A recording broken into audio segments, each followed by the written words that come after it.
با یاد و نام خدای بخشنده و مهربانم. اولین جلسه ای از دوره‌ای که الان شروع کردیم، دوره 21 روزه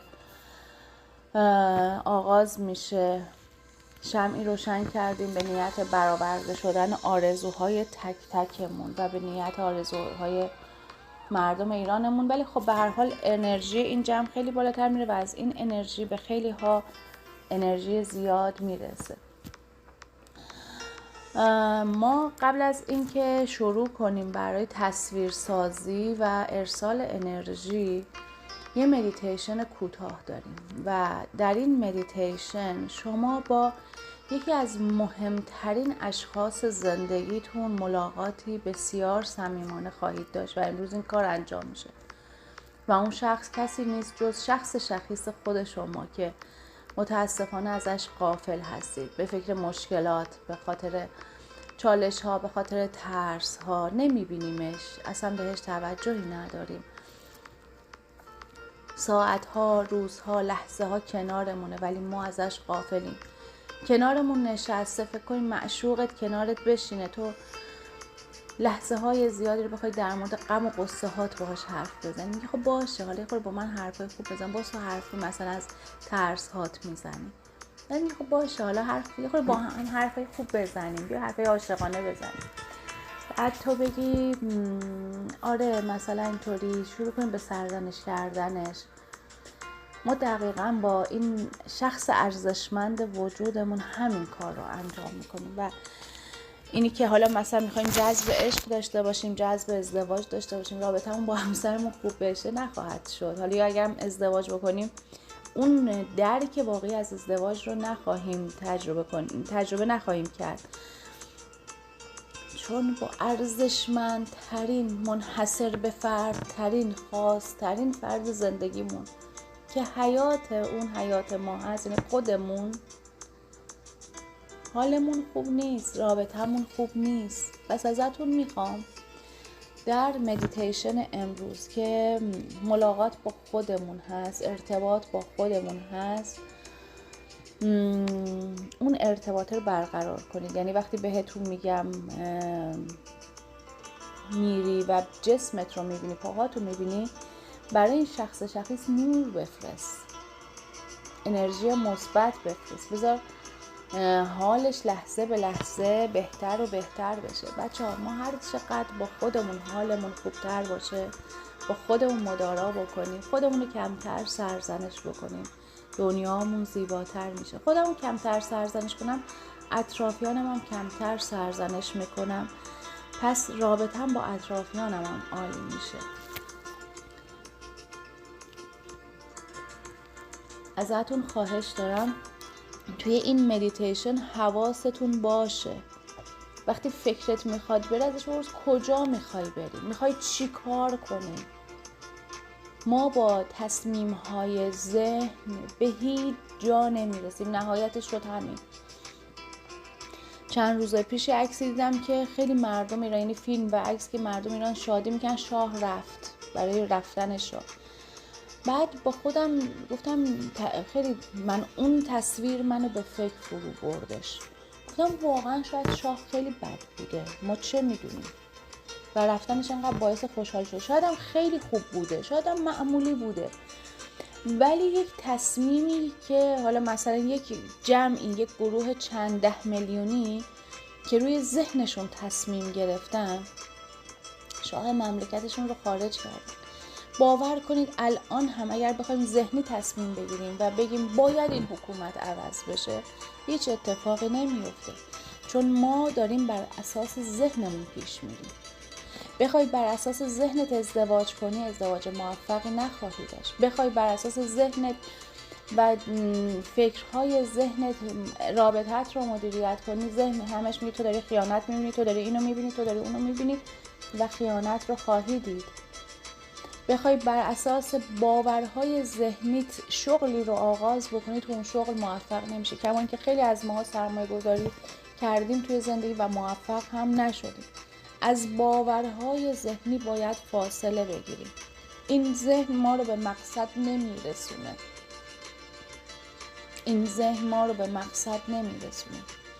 و توی این مدیتیشن ها قصد من این هست که ذهن خودم و شما رو ساکت کنم، آرام کنم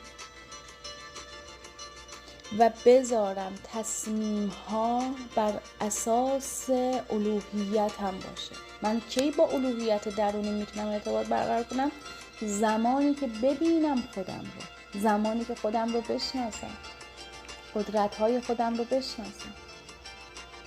همین لحظات از شما تقاضا دارم چشم هاتون رو کم کم ببندین، یه نگاه به دور و برتون بندازین، آرام آرام. ذهنتون بدون خبری نیست، اتفاقی نمیخواد بیفته، قراره ما با خودمون ملاقات کنیم. نفستون ملایم باشه و ببینید نفس کشیدن، یعنی شاهد نفس کشیدنتون باشین.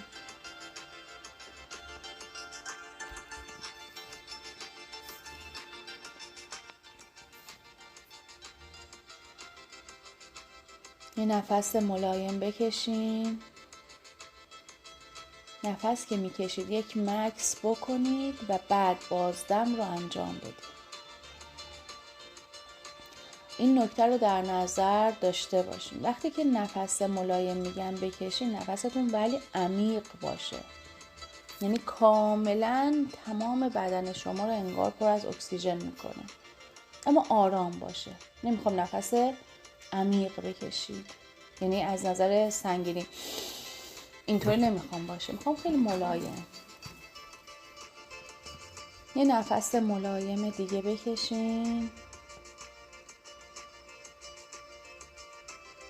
یه مکث بکنید و حالا بازدم، اون هم عمیق باشه، انگار هر چی دی اکسید کربن توی وجود شما هست و میخوایم خارج کنیم.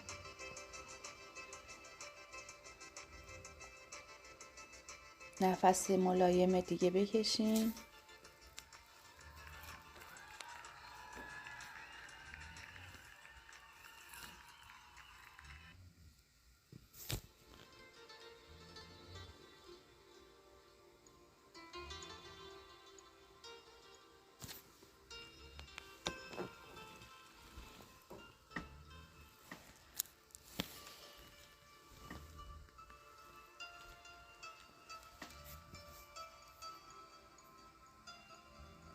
نفس ملایم، یه مکث، یه بازدم.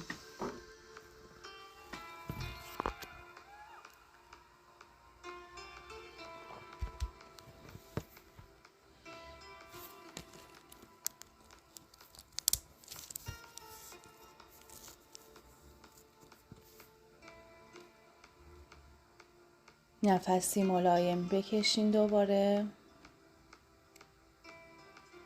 و میخوام توجه و تمرکزتون دیگه بره روی جسم نازنینتون. به کف پاهات توجه کن. احتمالاً یه حالت مورمور شدن در این قسمت ها ایجاد بشه. داری پرانا رو، انرژی حیات، بخش جهان هستی رو به این سمت میفرستی، فقط و فقط با همین توجه ذهنی. نور به کف پاهات بفرست. بیا حواست رو بیار روی پاهات، قوزک پا، مچ پا. حالا بیا روی ساق‌های پا، ساق پای راست، ساق پای چپ. به صورت ذهنی نوری طلایی رنگ رو به این قسمت بدنت، پاهات برسون. توجه و تمرکزت بیاد روی زانوهات.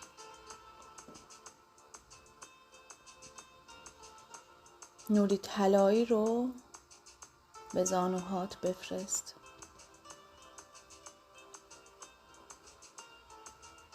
این نور طلایی رو از شمعت دریافت کن. با هر دمت فکر کن که نوری طلایی رنگ از شمعی که جلوی روی تو روشن هست وارد بدنت میشه. بیا روی رانهات، ران راست، ران چپ. نوری طلایی به این قسمت بفرست. حالا توجهت بره روی قسمت نشیمنگاهت و به قسمت جلوی بدنت، قسمت زنانگی یا مردانگیت. نوری طلایی رو به این قسمت ها بفرست. توجه و تمرکزت بیاد روی ستون فقراتت، کمرت، پشتت، کتفت، شانه‌هات و نوری طلایی رو به تمام قسمت‌های پشتت برسون. حالا به شکمت توجه کن، به سینه‌هات، به قفسه سینه‌ت.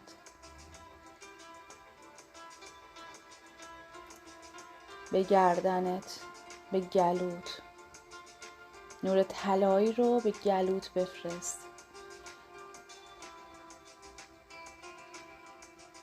به قسمت گوشهات بذار نور طلایی گوشهای تو رو باز کنه، گوش دلت رو، گوش جانت رو، شنواییت بهتر بشه.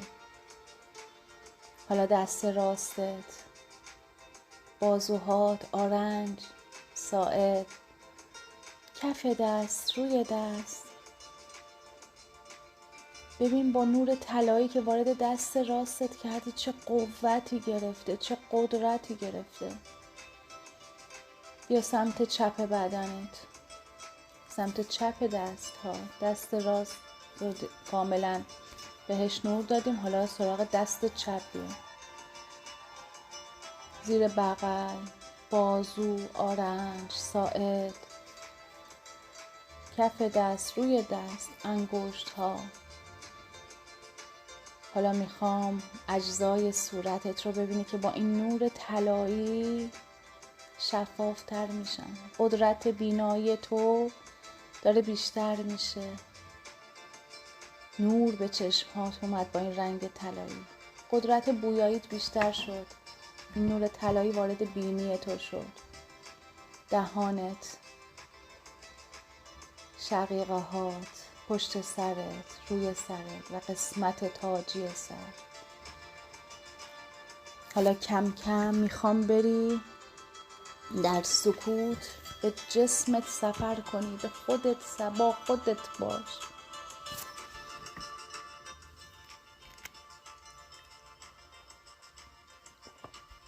به ملاقات خودت برو، در قلبت.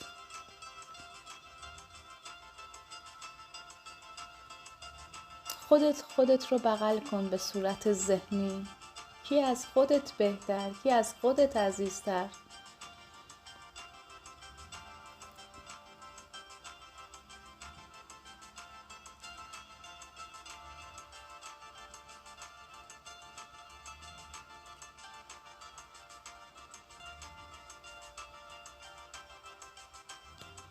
یه نفس ملایم بکش و همینطور که خودت رو در آغوش کشیدی با خودت حرف نزن، فقط خودت رو نگاه کن. نذار فکری بیاد و تو رو از تو فاصله بده.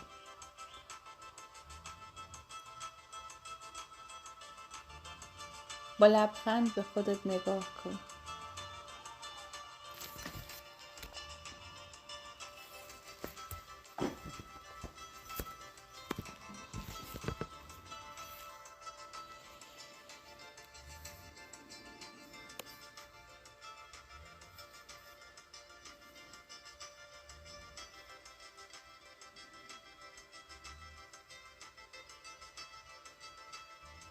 افکار تو رو به هیچ جا نمیبرن. ذهن قرار نیست ما رو به مقصد برسونه. این تویی که خودت رو میتونی به مقصد برسونی.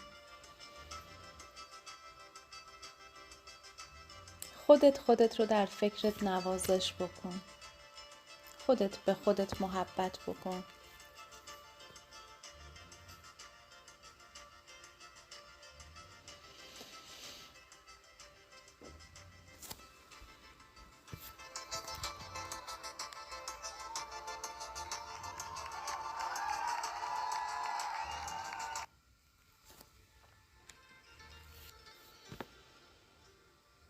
نفسات همچنان ملایم باشه.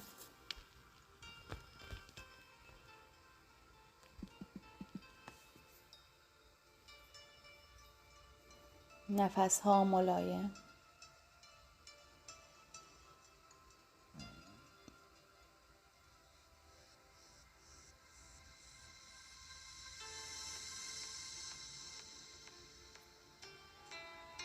با لبخند نظاره‌گر خودت باش، با لبخند در این لحظه حاضر باش. بذار افکار از تو فاصله بگیرن، چون کم کم می‌خواهیم به آسمان خیالمون پرواز کنیم و قدرت جذبمون رو بالا ببریم و خواسته‌ای که بر اساس ذهن باشه جذبش کار مفیدی برای ما نیست. بذار روح الهی تو به تو بگه تو باید به چه درآمد برسی. حتی روح الهی تو ممکنه در این تمرین به تو بگه که از چه طریق میتونی ثروتمند بشی.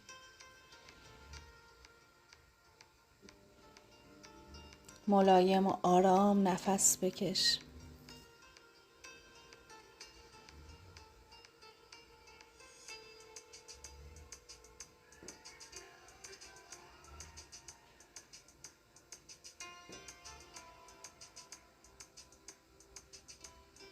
همینطور که خودت رو در آغوش کشیدی، خودت رو سفت‌تر در خیالت بغل کن.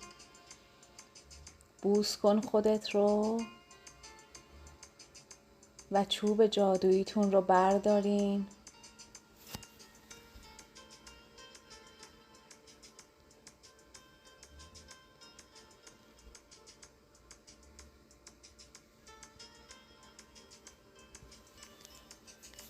و چوب جادویی رو بردارید و پرواز کنید.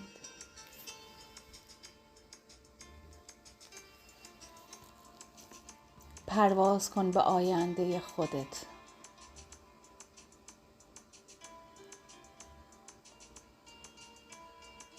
برو به آرزوی مالیت، به اون درآمدی که دوست داری برسی، به اون موفقیتی که دوست داری برسی. در هر سنی که هستی تو میتونی ثروتمند بشی.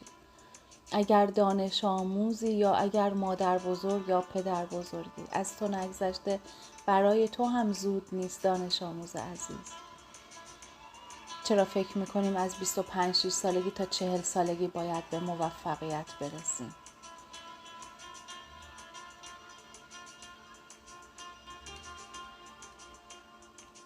در همین کشور و در فضای مجازی یا واقعی خیلی ها به درآمد مثبت 100 میلیون تومان در ماه رسیدن بدون سرمایه گذاری و فقط استمرار دارن.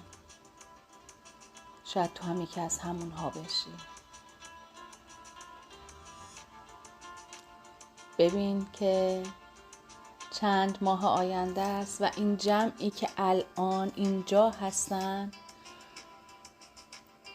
همگی داریم لایو رو میریم با درآمد مثبت 100 میلیون تومان. همه به درآمد بالا رسیدن. راه تعیین نکن تو فقط درآمد رو ببین، تو فقط موفقیت رو ببین.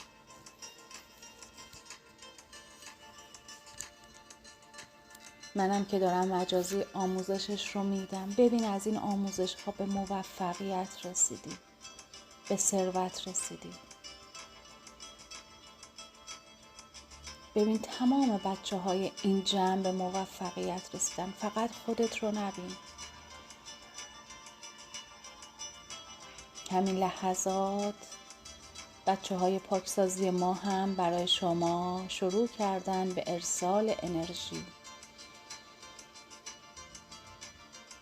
من 68 ثانیه سکوت میکنم و برای شما هم تصویرسازی البته میکنم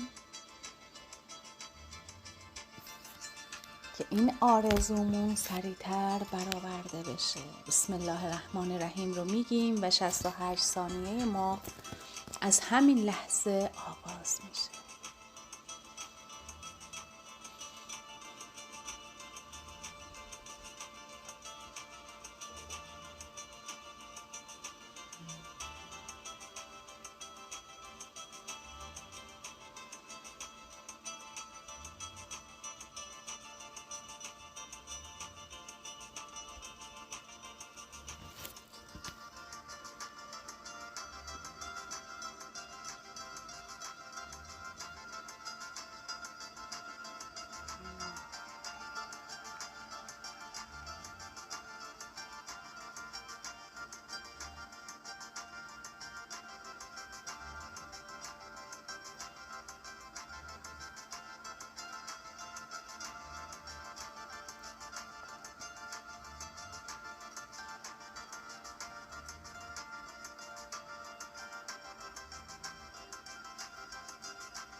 دوستان بیاین اینجا کنار من، زمانتون تموم شد.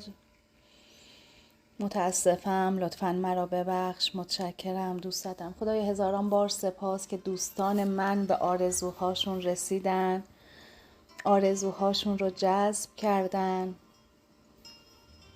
خدا رو هزاران هزار بار سپاس. ما امروز یک برنامه ویژه دیگه هم داریم. از ساعت 10:10 صبح، 14:14 و حالا برنامه شبش رو هم با هم فکری شماها تنظیم میکنیم. 3 تایم رو انتخاب کردیم که توی گروهمون انرژی میفرستیم براتون و پاکسازی میکنم. شخص خودم براتون پاکسازی میکنم، براتون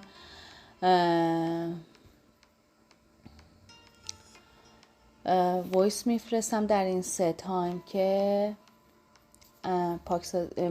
68 ثانیه رو انجام بدین. خواهشی که دارم وایس ها رو گوش کنید، توی گروه میذارم. این لایو رو هم اینجا ذخیره نمیکنم، میفرستم یوتیوب براتون که اگر خواستین استفاده کنین، چون نکتهش خیلی مهم بود. و انشاءالله که اون اثری رو که دوست دارم بر جای بذاریم. ایران رو جای بهتری برای زندگی کنیم، زمین رو جای بهتری برای زندگی کنیم. این همه خشمی که الان در جهان وجود داره، این همه نفرتی که وجود داره، تبدیل به عشق و نور بشه. آمین آمین آمین. به امید خدای مهربانم.